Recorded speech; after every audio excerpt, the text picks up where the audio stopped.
کسی نے خواب میں دیکھا کہ اس کی شادی ہو رہی ہے، یا کسی نے خواب میں دیکھا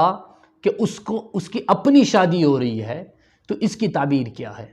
اس کی تعبیر ہونے کی کیا دلیل ہے؟ اس کی تعبیر یہ ہے، اگر کسی بندے نے خواب میں دلہن کو آراستہ اور پیراستہ دیکھا، یعنی اس کو میک اپ شیک اپ اور وہ خوبصورت بناوٹ کے لحاظ سے جو اس کو بناتے ہیں نا وہ دیکھا، تو اس کی دلیل یہ ہے کہ اللہ تعالیٰ اس کو دنیاوی آرام اور سکون عطا کرے گا۔ کسی بندے نے خواب میں دیکھا، کسی دلہن کو دیکھا، اور وہ دلہن آراستہ اور پیراستہ ہے،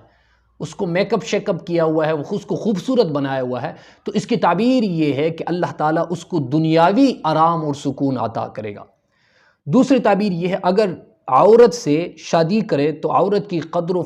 فضیلت اور حسن و جمال کے مطابق سلطنت حاصل ہوتی ہے۔ مطلب کسی بندے نے خواب میں دیکھا کہ اس کی کسی عورت کے ساتھ شادی ہو رہی ہے، اور وہ عورت بہت حسین اور جمال عورت ہے، اللہ تعالیٰ نے اس کو حسن عطا کیا ہوا ہے، تو اس کے حسن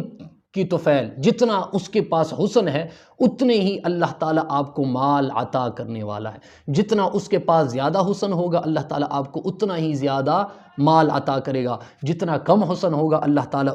آپ کو اتنا ہی مال عطا کرے گا۔ تیسری تعبیر یہ ہے، اگر اپنی بیوی کو دیکھا، اگر آپ نے اپنی بیوی کو خواب میں دیکھا اور پہچانتے بھی ہو اور اس کا نام بھی جانتا ہو، تو اس کی علامت یہ ہے کہ یہ شادی کرنے کی بشارت ہے۔ مطلب آپ نے ابھی تک شادی آپ کی نہیں ہوئی ہے، لیکن آپ خواب میں اپنی بیوی کو آپ نے دیکھا، ابھی تک آپ کی نکاح نہیں ہو چکی ہے، اور آپ اس کی نام بھی جانتی ہو اور اس کا پہچانتے بھی ہو اس کو، تو اس کی تعبیر یہ ہے کہ آپ کو جلدی از جلد آپ کی شادی ہونے والی ہے۔ شادی کی کرنے کی بشارت ہے، کسی نے خواب میں اپنی بیوی دیکھی تو اس کی مطلب یہ ہے کہ اس بندے کی جلد از جلد شادی ہونے والی ہے۔